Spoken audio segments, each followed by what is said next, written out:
اهدنا الصراط المستقيم صراط الذين أنعمت عليهم غير المغضوب عليهم ولا الضالين.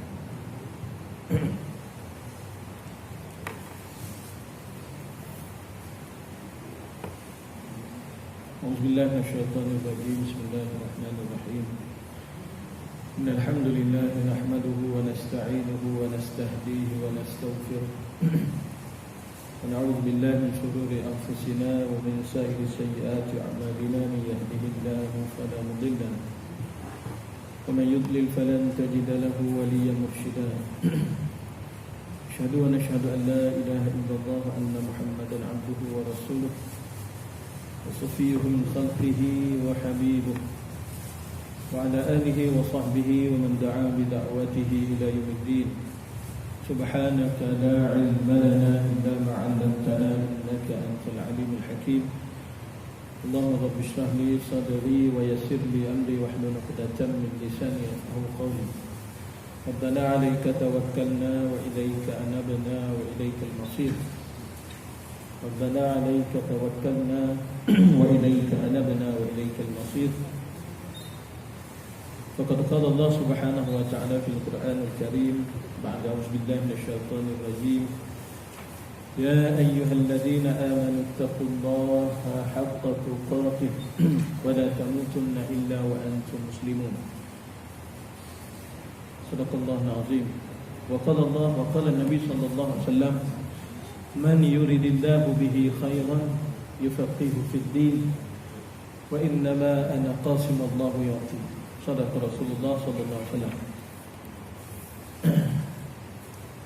Alhamdulillah, pertama dan utamanya kita melafazkan setinggi syukur kepada Allah Subhanahu wa taala kerana dengan izin, hidayah dan ketetapan Allah Subhanahu wa taala pada malam yang penuh barakah ini kita diberi kesempatan, Allah pilih kita untuk bersama dalam majlis ilmu pada malam ini. Dan hadirin yang dirahmati Allah, insya-Allah pada malam ini kita akan terus menyambung kitab bacaan kita, iaitulah kitab 50 adab dalam 50 keadaan.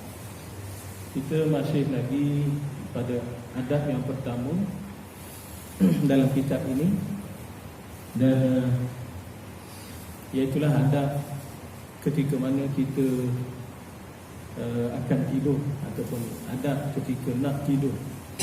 Itu kita cuma sempat baca satu adab saja, satu adab saja, dan kita akan sambung seterusnya pada malam ini insya-Allah sebagai murajaah atau peringatan kita semula pada bacaan kita pada bulan lepas, iaitulah kita menyebut adab yang pertama sebagaimana yang disebut oleh pengarang kitab ini.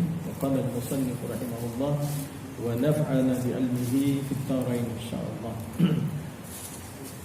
Adab yang pertama disebut adalah berwuduk sebelum tidur, sebagaimana yang dinyatakan oleh Nabi sallallahu alaihi wasallam sebagai mafhum hadis yang kita baca malam bulan dulu, iaitu sesiapa yang tidur sebelum tidurnya dia mengambil wuduk terlebih dahulu, di mana Allah Subhanahu wa taala akan mengampunkan dosanya setiap kali dia berbalik dalam tidurnya, balik ke kiri, balik ke kanan tu akan diampunkan dosa oleh Allah Subhanahu wa taala. Dan dosa ataupun keampunan tadi yang meminta ampun kepada dia adalah malaikat Allah Subhanahu wa taala, dan dia sewaktu tidur dijaga oleh para malaikat Allah. Baik. Adab yang kedua disebut di sini adalah menghadap ke arah kiblat jika memungkinkan, kerana arah kiblat merupakan paling mulia arah. Adab yang kedua, sebelum kita tidur, kita ambil posisi menghadap arah kiblat. Walaupun kita kata kedudukan katil kita tadi, kedudukan katil rumah kita di bilik tidur kita, katakan kalau kita menghadap kiblat, kita membelakangi isteri, katakan contoh kepala katil sebelah ni kan, isteri tidur sebelah ni, katakan kiblat kita, katil kaki ke sana, isteri tidur sebelah ni. Jadi kalau kita menghadap ke sini, kan, berarti kita berpaling, maksudnya paling belakang ke arah isteri lah. So maksudnya di sini kita menghadap arah kiblat ni pada permulaan tidur. Kita nak ambil sunnah Nabi sallallahu alaihi wasallam. Kalau kata begitu sifatnya kedudukan kata kita, mula-mula kita tidur tu, maka kita menghadap ke arah kiblat dengan niat ittiba' Nabi sallallahu alaihi wasallam, dengan niat kita nak ikut Rasulullah sallallahu alaihi wasallam. Sekejap tak petang. Jadi kalau kita sepanjang, maksudnya sampai kita leleng duduk begitu, berarti kita tidur belakang isteri kan. So maksudnya tak elok pula begitu. Tapi oleh kerana sunnahnya tidur ini menghadap kiblat, kita ambil nak ambil, orang kata ikutan Nabi sallallahu alaihi wasallam tadi, maka kita berpaling seketika, kemudian barulah kita menghadap ke arah kiblat. Barulah kita berpaling ke arah isteri kita mungkin. Gitu. Sama dengan berwuduk sebelum tidur kan. Kan kita naik katil sentuh dengan isteri kita, batal wuduk kan. Takkan kita nak turun ambil air semayang tak, turun ambil wuduk pun tak, turun katil ambil semayang, lepas tu naik atas katil sentuh pula sampai ke pagi, tak habis gitu kan. So maksudnya permulaan tidur tu kita ambil air semayang, naik ataupun naik ke katil, bersentuh dengan isteri pada waktu itu tak pernah. Sebab apa? Kita nak ikut sunnah Rasulullah sallallahu alaihi wasallam. Yang ketiga, tidur berbaring ke arah sebelah kanan. Tadi menghadap kiblat. Yang ketiga ni berbaring sebelah kanan. So maksudnya tidur mengiring sebelah kanan. Maksudnya sebelah rusuk kanan, sebelah rusuk kanan. Mengiring sebelah rusuk kanan. Sebagaimana sabda Rasulullah sallallahu alaihi wasallam, idza ataita madja'aka fatawadda wudu'aka lis-salah thumma idja' ala shiqqikal ayman. Sabda Nabi sallallahu alaihi wasallam, idza ataita madja'aka, bila mana kamu mendatangi tempat tidurmu, fatawadda wudu'aka lis-salah, maka berwuduklah kamu seumpama wuduk sebagaimana nak solat. Wuduk sebagaimana nak solat. Jadi kita sebut malam tu, kalau susah sangat kan, rasa lambat ataupun rasa sejuk sangat ke, nak wuduk penuh seumpama kita nak solat sunat-sunat kita ambil, maka kita wuduk secara, kita ambil yang wajib saja pun tak apa dah. Dengan cara 4 anggota 5 sekali dengan tertib itu kan. Summa taja' ala shiqqil ayman, kemudian mengiringlah ataupun menghadap sebelah kanan, ataupun tidur mengiring sebelah kanan, sebelah rusuk kanan. Baik, yang keempat, bertaubat dari seluruh maksiat kerana dikhawatirkan ajal, yakni kematian akan datang tak kala dia tidur. Sunnah yang keempat dalam kita hadir ataupun dalam kita nak tidur ataupun sebelum kita tidur, bertaubat kepada Allah Subhanahu wa taala, menyesali di atas perbuatan kita, ataupun mudah kita sebut istighfar lah. Paling kurang istighfar tu tanda kita bertaubat lah, menyesali di atas perbuatan. Dan lafaz istighfar ni kan kita semua tahu. Lafaz istighfar dia ada 3 lafaz. Pilih yang mana satu yang tuan-tuan perempuan hafal. Ada 3 lafaz. Paling mudah astaghfirullahalazim. Itu saja. Astaghfirullah pun dah kira istighfar, ataupun astaghfirullahalazim, satu lafaz. Yang kedua, astaghfirullahalazim allazi la ilaha illa huwal hayyul qayyum wa atubu ilaih. 2. Dan yang ketiga yang disebut sebagai sayyidul istighfar, penghulu segala istighfar. Penghulu segala istighfar. Allahumma anta rabbi la ilaha illa anta khalaqtani wa ana 'abduk wa ana 'ala ahdika wa wa'dika mastata'tu a'udzu bikalimat. Jadi sekat waktu nak sebut.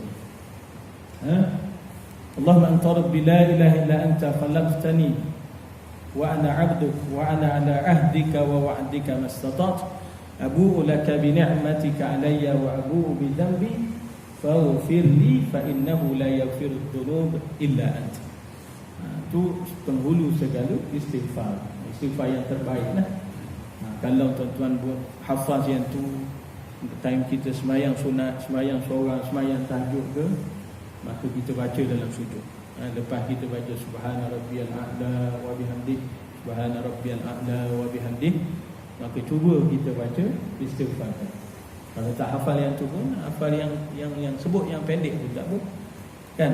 Allahumma ufirli wa li walidayya. Kalau nak tambah kepada ibu bapa. Dan antara kelebihan istighfar ni sama ada kita baca sewaktu nak tidur ke, ataupun sepanjang masa, ataupun bila-bila masa, cuba kita biasakan diri kita dengan, ataupun basahkan diri kita dengan menyebut istighfar. Kerana Nabi SAW menyebut dalam satu hadis baginda, man lazimal istighfar ja'alallahu lahu min kulli dhaikin makhraja, min kulli dhaikin makhraja wa min kulli hammin faraja wa razaqahu min haitsu la yahtasib. Ini tiga kelebihan utama disebut oleh Nabi SAW bagi orang yang melazimi istighfar ataupun perbanyakkan istighfar. Dalam hadis lain Nabi SAW sebut, man istaktsara istighfar, sesiapa yang sentiasa sebut istighfar ataupun memperbanyakkan sebutan istighfar. Tak kira yang mana satu yang saya sebutkan tadi, sama ada astaghfirullahalazim ataupun astaghfirullahalazim allazi la ilaha illa huwal hayyul qayyum atubu ilaih, ataupun penghulu segala istighfar tadi, ja'alallahu lahu min kulli dhikin makhraja. Satu, Allah Subhanahu wa taala keluarkan dia daripada kesempitan. Kesempitan, masalah, ataupun keluh kesah, masalah apa saja yang kita hadapi, akan Allah Subhanahu wa taala keluarkan kita daripada kesempitan itu. Wa min kulli hammin faraja, dan Allah lepaskan kita dari sebarang kesusahan, kepayahan kita. Barang siapa yang kata ada penyakit ke, ataupun apa saja hajat kepada Allah Subhanahu wa taala, maka perbanyakkan istighfar. Kerana Allah Subhanahu wa taala ataupun Nabi SAW sebut, Allah menjanjikan orang yang beristighfar ini, Allah akan keluarkan kita daripada masalah, daripada kesempitan. Dan juga satu lagi, yang ketiga, kata Nabi SAW, wa yarzuquhu min haitsu la yahtasib, dan Allah Subhanahu wa taala rezekikan dia, buka pintu rezeki kepada dia daripada sumber yang tak, min haitsu la yahtasib, kata tak dapat dihitung. Maksudnya tiba-tiba Allah dapat rezeki sepak lah, orang kata rezeki tu sepak, kan? Ada kisah. Dan istighfar ni, tuan-tuan yang saya hormati, istighfar ni adalah satu pembuka kepada hajat kita kepada Allah Subhanahu wa taala. Kita ada hajat, apa saja hajat yang nak kita nak pohon kepada Allah Subhanahu wa taala, selain daripada kita doa biasa, doa, kemudian kita solat hajat sendiri dan sebagainya, maka perbanyakkan istighfar. Sebab pernah disebut oleh Imam Al-Jauzi dalam tulisan dia berkaitan dengan keajaiban istighfar. Satu masa, satu kisah yang berlaku ke atas Imam Ahmad Ibn Hanbal. Imam Ahmad Ibn Hanbal ini adalah salah seorang daripada imam mazhab yang 4, kan? Jadi Imam Ahmad Ibn Hanbal satu masa, dalam usia dia yang tua, dia dah lanjut usia. Waktu itu dia tinggal di Baghdad. Tak tahu, orang kata desakan apa, detikan apa dalam hati dia menyebabkan dia rasa nak pergi ke Syam, ke satu daerah di Syam. Dia rasa nak pergi sangat ke situ. Dalam keadaan dia usia yang sudah lanjut, dia dah tua, sepatutnya orang tak musafir dah, kan? Tambah musafir pula seorang-seorang, rasa nak pergi sangat ke negeri Syam. Pada waktu itu jauh. Baghdad dengan Syam ni Syria sekarang, Baghdad. Iraq.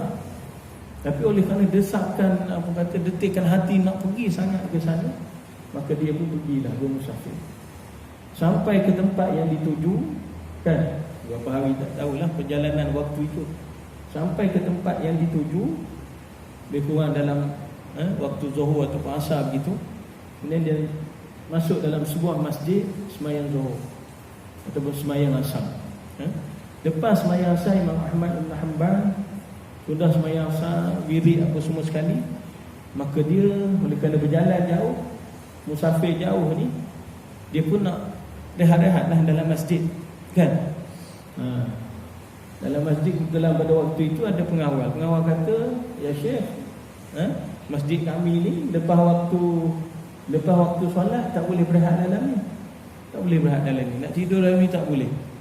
Saya musafir, saya jalan jauh ni. Tak boleh nak berehat, kena pergi tempat lain." Maka dihalau oleh pengawal masjid tadi. Sehingga tak apalah, aku dia keluar daripada dalam masjid, cari tempat sesuai, duduk di beranda masjid, tepi masjid, beranda, tempat teduh, berehat, tak apalah, berehat di situ.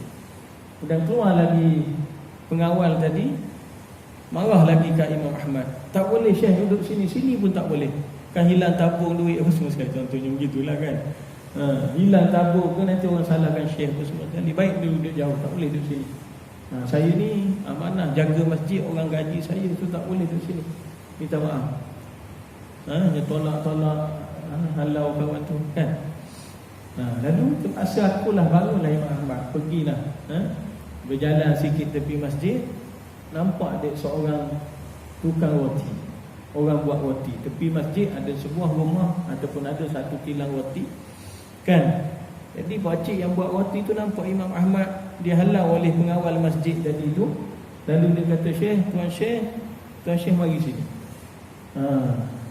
Oleh kerana Tuan Syekh nampak kepenatan, tak boleh tinggal di masjid, tak boleh duduk masjid, tak apalah. Tempat saya buat roti ni, di kilang roti saya ni belakang tu ada tempat rehat.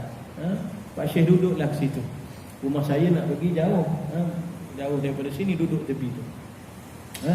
Duduklah situ Imam Ahmad bin Hanbal. Dalam keadaan dia duduk, dia tengok, berhati kepada si tukang roti tadi, kan.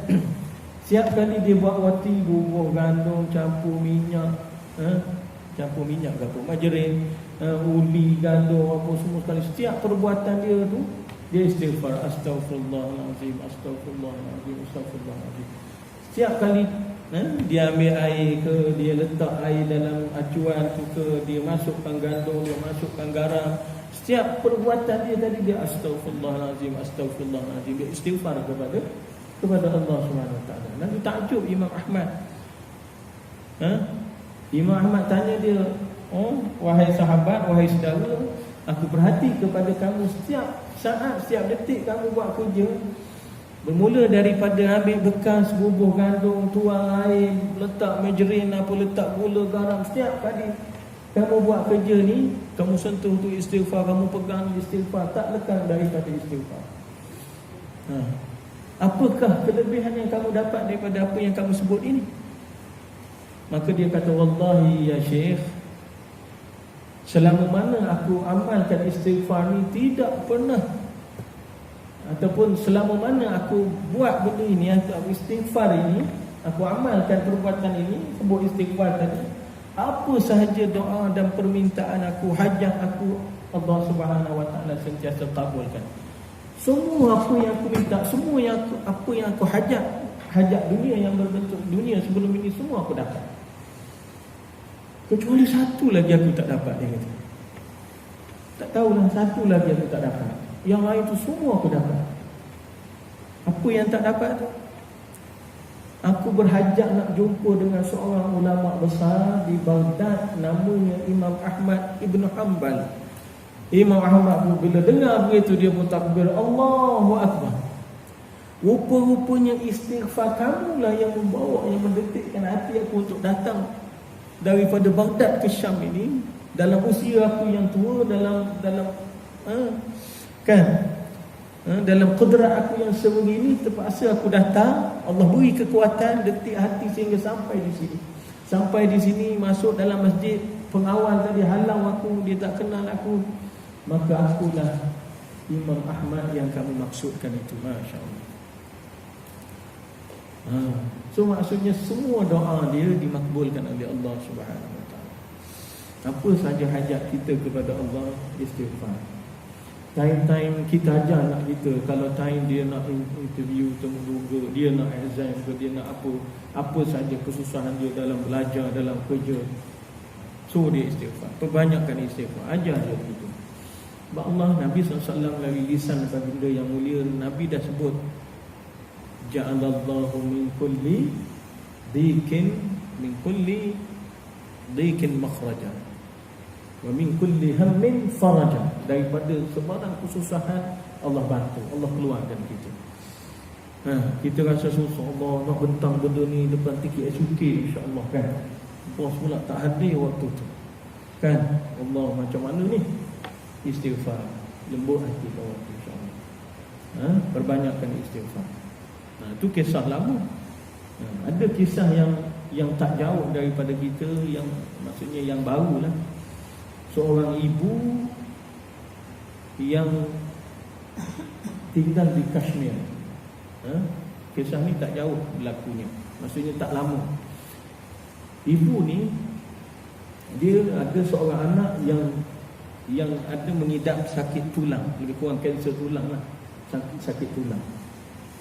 Lalu ibu ni dah habis usaha, habis daya dah, usaha berubat anak perempuan dia. Anak dia ni perempuan, berubat anak perempuan dia kerana sakit tulang ni, habis daya kan, habis dah semua parang doktor di orang kata di Kashmir itu, di kampung dia, di tempat dia tinggal tu, habis sebut kawasan ni ada doktor tulang, dia pergi sini, ada pawang tulang, bomoh tulang, dia pergi, habis tapi tak selesai, tak sembuh-sembuh.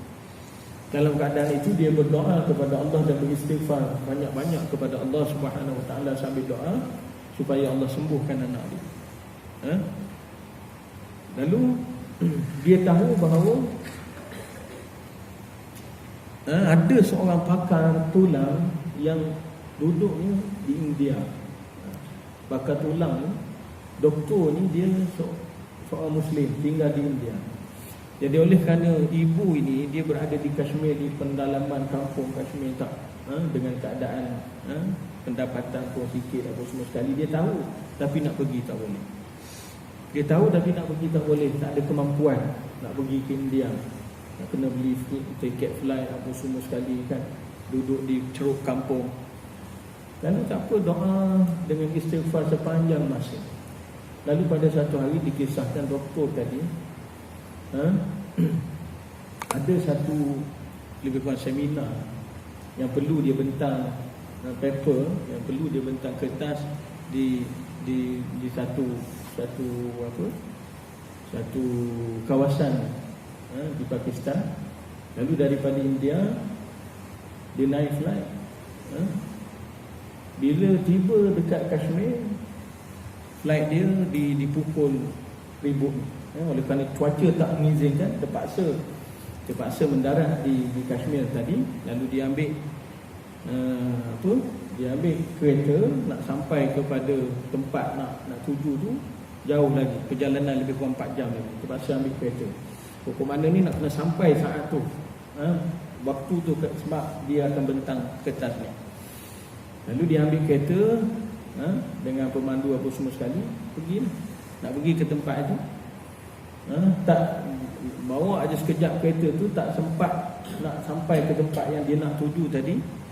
Hujan makin lebat, angin makin kuat apa semua sekali, kereta dia tak boleh nak jalan. Kalau jalan mungkin ada masalah. So sampai ke satu kampung, lalu dia pesan kepada sebut kepada driver tadi, kita berehat dulu di sinilah. Kita cari tempat teduh. Bila berhenti saja hujan, angin, ribut apa semua sekali ni, baru kita sambung balik perjalanan. Dalam banyak-banyak rumah, dia tuju ke satu rumah miskin. Ketuk pintu, bagi salam apa semua sekali, masuk ke dalam rumah. Ada seorang ibu, lawa dia masuk dalam rumah, tak apa, berehatlah di sini. Masa dia duduk berehat di rumah tadi, Dia dengar suara anak perempuan yang mengadu kesakitan. Dia tanya, siapa tu? Itu anak perempuan saya yang mengidapi sakit tulang. Lalu doktor tadi tanya, tak pergi berubat ke? Dia kata, dah habis semua doktor, semua pawang di Ceruk Kampung ni, di Kashmir ni, saya dah bawa dia, tapi tak berjaya. Cuma ada disebut seorang doktor di India nama sekian-sekian. Bila ibu tadi sebut nama doktor tadi, mengucap, Masya Allah, asyhadu an la ilaha illallah wa asyhadu anna Muhammadar Rasulullah. Yang makcik sebutkan itu adalah saya. Nampak? Itu kelebihan istighfar yang Allah Subhanahu Wa Taala yang kata dah buktikan kepada kita. Jadi nak kena yakinlah setiap kali kita melafazkan istighfar, niatlah dalam hati kita, mudah-mudahan apa sahaja kesusahan kita, hajat kita sebut dalam hati kita, mudah-mudahan Allah makbulkan insya-Allah. Maka disebut kepada kita ataupun dinyatakan di sini, bertaubat dari segala maksiat. Bertaubat dari segala maksiat. Kita nak tidur takut-takut ajal kita sampai waktu tu. Waktu kita di perbaringan sampai ajal, kan? Tidur-tidur, kan? Isteri kejut tak bangun-bangun. Ada orang, berapa ramai orang mati dalam tidur, kan? Dalam solat orang mati dalam tidur ramai sangat. Tambah yalah, tak kira lah penyakit apa pun, kan, mati dalam tidur. Kita orang Nabi sallallahu alaihi wasallam yang Allah Subhanahu wa taala janji syurga kepada dia, dan Nabi sallallahu alaihi wasallam seorang yang maksum ni dijaga daripada dosa, tak buat dosa, tetap beristighfar kepada Allah Subhanahu wa taala. Disebut dalam hadis, wallah inni la astaghfirullah wa atubu ilaih aksar min 70 marrah. Wallahi, demi Allah, aku beristighfar kepada Allah Subhanahu wa taala aksar, lebih daripada 70 marrah, lebih daripada 70 kali dalam sehari. Dalam hadis lain disebut 100 kali dalam sehari. Istighfar Nabi kepada Allah Subhanahu wa taala. Tu Nabi SAW, seorang yang Allah janji dah syurga kepada dia. Dia dijaga daripada dosa. Maka kita lebih-lebih lagi yang hari-hari buat dosa, maka ambil peluang, kan? Mungkin siang hari kita buat kerja kat pejabat, kita duduk kat rumah buat urusan, kita terlupa nak istighfar. Bila kita baca kitab ini, sunnahnya Nabi SAW ajar kita supaya waktu nak tidur istighfar kepada Allah. Ingatlah, bila nak tidur tu tak ada buat kerja lain lah, kan? Sebelum tutup mata tu, maka istighfar kepada Allah. Astaghfirullahaladzim, astaghfirullahaladzim. Baik, yang kelima, niat akan bangun sebelum fajar, yakni subuh, supaya dapat melaksanakan solat sunat tahajud. Niat, niat, ya Allah, mudah-mudahan aku ni bangun sebelum subuh. Niat bangun sebelum subuh nak buat apa? Nak solat, nak qiyamul lail, nak solat sunat tahajud. Niat begitu. Kerana kita ni salah satu daripada kelebihan orang Islam, insya-Allah, kemurahan Allah Subhanahu wa taala. Bila kita niat untuk bangun tahajud ataupun apa sahaja kebaikan yang kita nak buat, Allah Subhanahu wa taala dah tulis dalam buku catatan amal dan kita satu pahala. Niat saja dulu, tak buat lagi, niat satu pahala. Niat tu Allah bagi dah satu pahala. Sebab tu ulama kata, kalau kita nak buat sesuatu, jangan, orang kata jangan telit. Maksudnya, contoh kalau kata nak derma kepada tabung surau, start daripada rumah kita turun tu, kita dah niat dah, kata aku datang surau ni nak derma. Sebab Allah dah bagi satu pahala. Ini disebut dalam hadis Nabi SAW, hadis Qudusi. Kata Nabi SAW, firman Allah Subhanahu wa taala, bila sebut kata Nabi, firman Allah tu maksudnya hadis Qudusi lah. Faman hamma bihasanatin falam ya'malha katabaha Allahu 'indahu hasanatan kamilah. Sesiapa yang hamma ni qasd, dia ada niat untuk melakukan kebaikan, falam ya'malha, dan dia tak terbuat kebaikan itu, sama ada lupa, sama ada ataupun apa sahaja halangan yang menyebabkan kebaikan yang dia nak buat tadi dia tak dapat buat, katabahallahu indahu hasanatan kamilah. Allah Subhanahu wa taala dah catat bagi dia satu kebaikan kamilah, kebaikan yang lengkap, kebaikan yang sempurna. Maksudnya satu pahala yang sempurna Allah Subhanahu wa taala dah tulis kepada kita kalau niat nak buat kebaikan. Wa in hamma biha fa'amilaha katabaha Allah indahu asharan hasanatin ila 700 dha'fin ila ad'afin katsira. Bila dia buat satu-satu kebaikan, Allah rezekikan dia boleh buat, kataballahu indahu asyara hasanah. Allah tulis pula 7 hasanah kebaikan. Ila 700 dha'fin, sehinggalah 700 kali ganda. Ila ad'afin kathira, dan gandaan-gandaan yang banyak. Maksudnya setiap kebaikan yang kita buat, istilahnya pahala tu infinity. Sebut di hadis ini menyebut ad'afin kathira, gandaan-gandaan yang banyak. Banyak tu umum. Gandaan yang banyak tu berapa? Adakah sejuta, adakah 2 juta, adakah 100 juta? Tak dinyatakan. Ad'afin kathira, gandaan-gandaan yang banyak. Mungkin dia bergantung kepada niat kita, ikhlas macam mana kita buat satu-satu kebaikan, kan? Ataupun tak sama orang yang susah, katakan nak dalam hal bersedekah, tak sama. Katakan Abah Haji kan, Abah Haji hartawan, jutawan.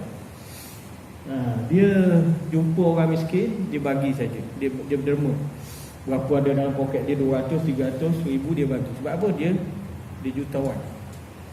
Tapi seorang yang miskin, seorang yang biasa, orang kata yang kais bagi makan bagi, driver kata apa kan, tiba-tiba ada orang minta sedekah dengan dia, fakir miskin minta sedekah dengan dia, orang datang minta derma dengan dia. Duit dalam poket ada RM10 ni. Yang ni lah nak balik, balik nanti nak beli roti ke, susu ke, kat anak apa semua sekali. So dalam keadaan berat begitu, berat istilah kata, maksudnya duit ni lah nak guna untuk makan, nak beli apa, makanan anak. Maka depan ni ada orang minta sedekah. Kalau dia bagi contohnya, ada RM5, cabut RM5 bagi kat bawah, tak apalah, RM5 lagi ni, yang ni saja aku simpan untuk sedekah. Beza dengan Abang Aziz sedekah tadi dengan orang tadi sedekah. Abang Aziz dia banyak duit, milioner dia. So sekadar bagi, setakat bagi 100, 200 dia tak terasa dah, sebab dalam bank ada juta-juta lagi. Tapi kawan ni kan, sebab tu dalam kebaikan yang kita buat, tak kira lah sedekah ke, apa sahaja kebaikan yang kita buat, maka kebaikan tadi gandaannya adalah infinity, tidak ada had batas. Ad'afin katsira, tidak ada had batas, bergantung kepada niat kita, bergantung pada susah payah kita, pengorbanan kita, kan? Orang gaji 1000, kan, situlah nak bayar rumah, situlah nak bayar kereta, situlah nak makan minum, nak isi minyak motor. Ingat kepada mak ayah kat kampung pula. Adik-beradik lain mungkin boleh hantar sampai 500, 600 contohnya. Dia oleh kerana ingat mak ayah aku tanggungjawab aku juga, kan, aku anak lelaki nak hantar juga, tapi boleh hantar RM50. Biasa, kan? Walaupun dia hantar RM50, tetapi dengan ikhlas niat dia, dengan kepayahan dia, dengan kan kesusahan dia tadi, maka Allah Subhanahu Wa Taala mungkin ganjarkan lebih banyak pahala kepada dia. Sama dengan orang baca Al-Quran. Seorang yang baca Al-Quran dan dia fasih lancar, dapat satu pahala bagi satu huruf. Satu huruf 10 ganjaran. Bukan satu huruf satu ganjaran, kan? Tapi kalau seorang yang baca Al-Quran, tapi dia Dalam hadis tu disebut sebagai apa? Allahumma salli ala sayyidina merangkak-rangkak ni apa dalam sekat-sekat matan hadis sekat-sekat sekat-sekat tak yang ana lupa ni dalam matan hadis, dalam hadis tersebut faqqa Allahu akbar, sebab perkataan tu payah sikit. Orang yang baca tersekat-sekat macam abang ni sebut betul lah. Orang yang baca tersekat-sekat, tergagak-gagak, maka dia dapat 2 pahala. Satu pahala setiap huruf dapat 10 ganjaran 10 ganjaran. Alif lam mim walaysa aqulu alif lam mim harfin walakin alif harfun, lam harfun, mim harfun. Alif 10, lam 10, mim 10, dah 30 dah situ kan. Yang tu dia dapat. Satu lagi kepayahan dia, kesusahan dia baca tergagak-gagak, tersekat-sekat kan. Dia usaha juga baca, dia dapat pahala di atas usaha dia tadi. 2 pahala dia. Nampak? Baik, jadi apa tadi? Ini akan bangun solat subuh supaya dapat melaksanakan solat sunat tahajud. Kalau tak terbangun, tak terjaga, Allah dah bagi pahala kan. Tapi kalau tersedar, maka jangan tak bangun pula kan. Oleh kerana dah niat dah tadi, tak apalah, pahala tu pun cukup dah. Sebab apa? Pahala sempurna dah. Jangan tak bangun pula, kena bangun bila dah Allah bagi. Allah pilih kita untuk bangun sebelum subuh ni, Masya Allah. Sepatutnya kita rasa menyesal kalau kita sedar-sedar orang dah azan subuh. Biar kita menyesal. Cuba hadirkan penyesalan dalam hati kita. Sedar-sedar orang dah azan subuh kan, rugilah kita. Dan kan pada waktu itulah Allah Subhanahu wa taala yanzilu ila sama'id dunya. Allah Subhanahu wa taala istilah kata turun ke langit dunia. Dan Allah Subhanahu wa taala sebut mana orang yang beristighfar. Aina sa'il, mana orang yang memohon, aku nak makbulkan permohonan. Mana yang beristighfar, aku nak ampunkan dosa dia. Waktu itulah Allah Subhanahu wa taala pilih, Allah Subhanahu istilah kata cari mana hamba dia yang sedang berdoa, yang sedang beristighfar, maka Allah Subhanahu wa taala nak kabulkan permintaan dia. Sebab tu paling tak sempat pun 1 rakaat pun cukup. Paling tak sempat 1 rakaat sembahyang. 1 rakaat berarti sembahyang witir. Sembahyang witir 1 rakaat. Ataupun sembahyang solat sunat tahajud 2 rakaat, kemudian doa dan apa saja. Mudah-mudahan pada waktu itu Allah Subhanahu wa taala kabulkan doa kita. Dan kita kena yakin bahawa doa yang kita minta pada Allah Subhanahu wa taala ni, ada kalanya doa tu dekat kita dapat. Maksudnya kita boleh tahu kan apa yang kita minta tu dapat. Kan? Ada tu dapat sini, maksudnya kita tahu kita dah dapat apa yang kita nak kan. Ada yang kita minta tak dapat. Mungkin setahun 2 tahun baru dapat. Baru kita perasan dulu aku minta 2 tahun dah benda baru dapat. Mungkin seingat kita yang kita minta dulu tak pernah dapat pun apa yang kita nak tu. Tetap Allah Subhanahu wa taala tak sia-siakan doa kita. Mungkin doa tadi Allah Subhanahu wa taala simpan untuk kebaikan kita di akhirat. Simpan untuk kebaikan kita di akhirat. Maksudnya setiap kali kita angkat tangan panjat doa kepada Allah Subhanahu wa taala, tidaklah perkara itu sia-sia di sisi Allah. Allah ni Maha Pemurah. Tidak ada doa yang kita panjatkan doa kebaikan pasti Allah Subhanahu wa taala akan makbulkan kepada kita. Kemudian sebelum tidur maka dianjurkan solat sunat witir tadi. Terlebih dahulu hal ini jika tidak yakin akan bangun sebelum azan subuh. Kan? Kalau kata kita tak hari ni penat ni, tadi menyangkul ke apa, tadi lari ke dah 5 km lari ni, takut lepas ni lepas makan nasi sembahyang maghrib, sembahyang isyak ni terus mengantuk tidur ni. Tidur mungkin tak sedar kita kata, mungkin tak terjaga, kita berasa letih sangat. Maka sebelum tidur kita sembahyang dulu witir. Sembahyang witir dulu. Lepas sembahyang sunat tu ba'diyah isyak katakan sebelum tidur, maka kita sembahyang witir. Ini disebut oleh Nabi SAW, man khafa alla yaquma min akhiril lail falyutir awwalahu. Wa man tami'a an yaquma akhirahu falyutir akhirul lail fa inna salata akhirul lail mashhudah.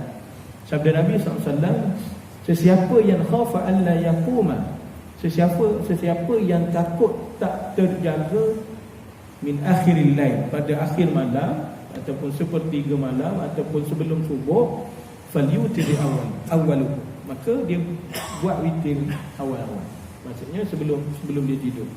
Wa man tami'a an yaquma akhirahu, kalau dia yakin dia boleh jaga, dia boleh bangun pada akhir malam, falyutir akhirul lail, maka tangguh dulu dia laksanakan witir tadi di akhir malam ataupun sebelum subuh.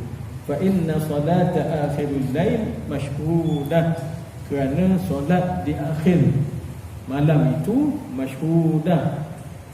Mashhudah ni kalau bahasa Arab disaksikan, ai mahduratun tahduruha malaikatur rahmah.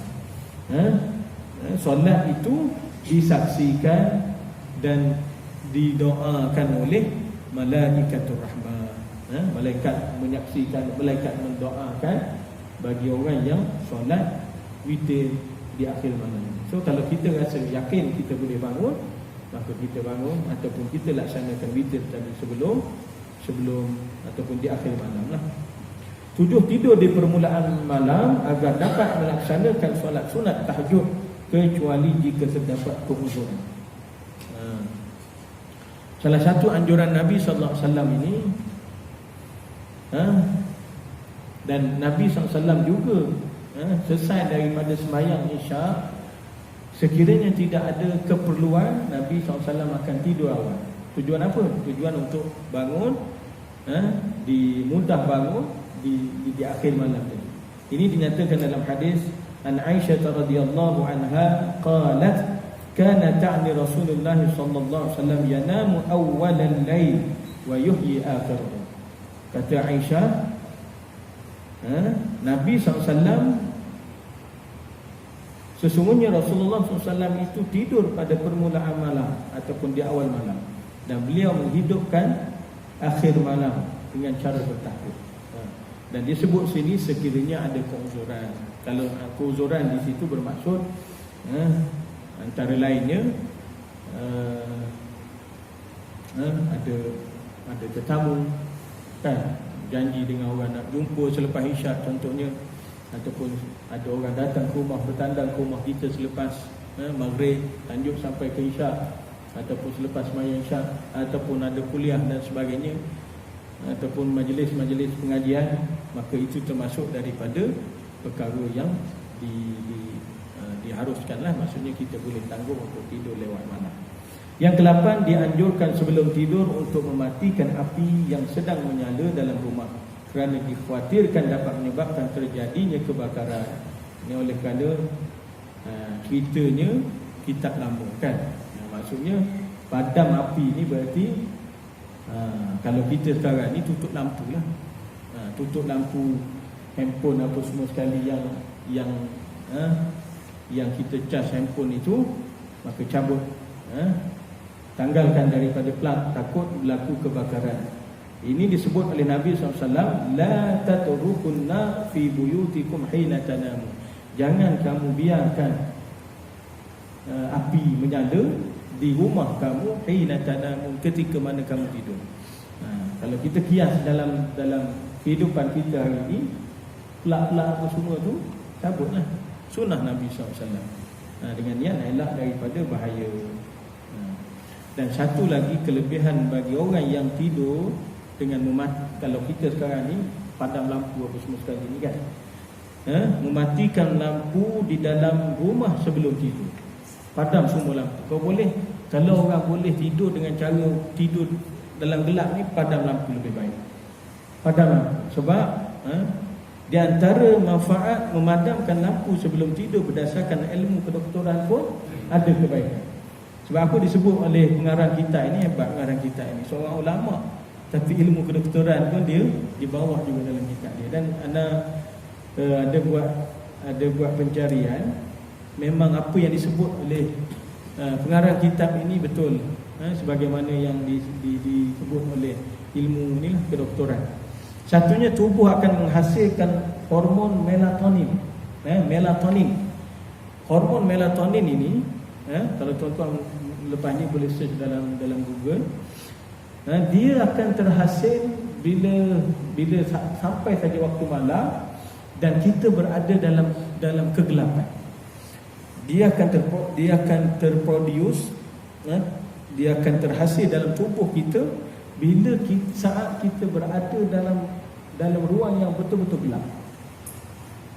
Dan apa kelebihan kebaikan hormon melatonin ini?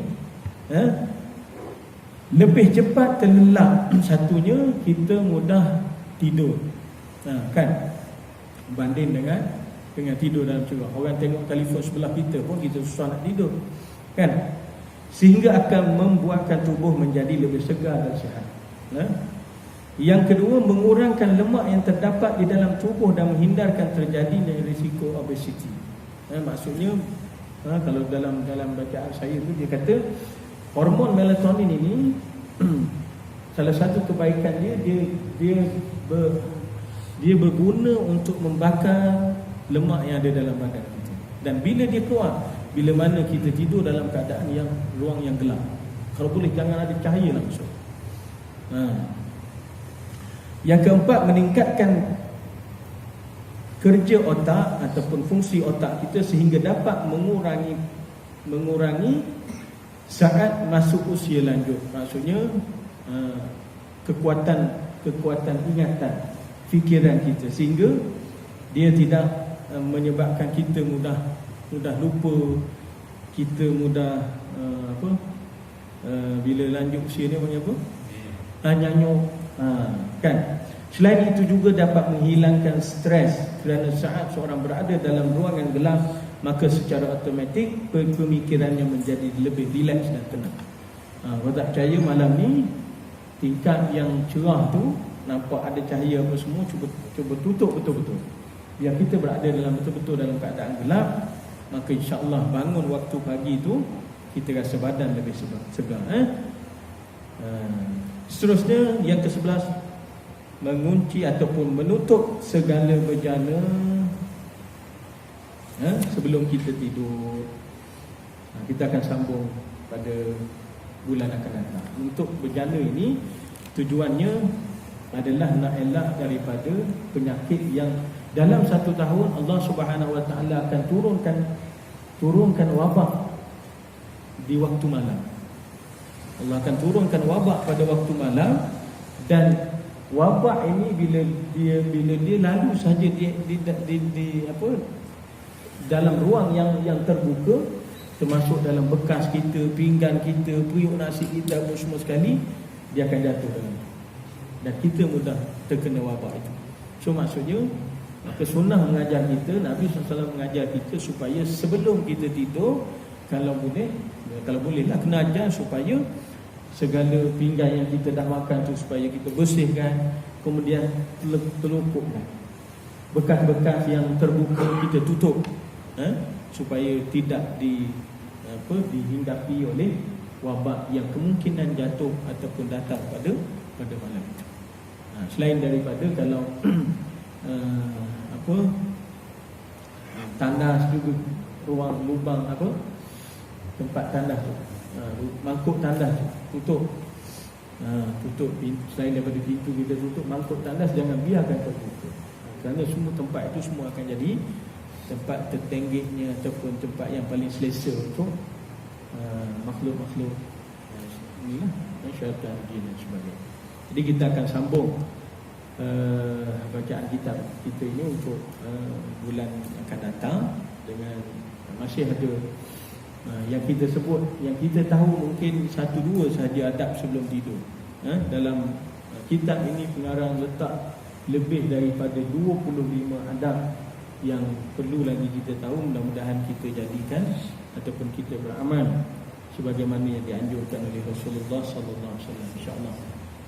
Qul qul hadza wa astaghfirullahalazim li wa lakum. Assalamualaikum.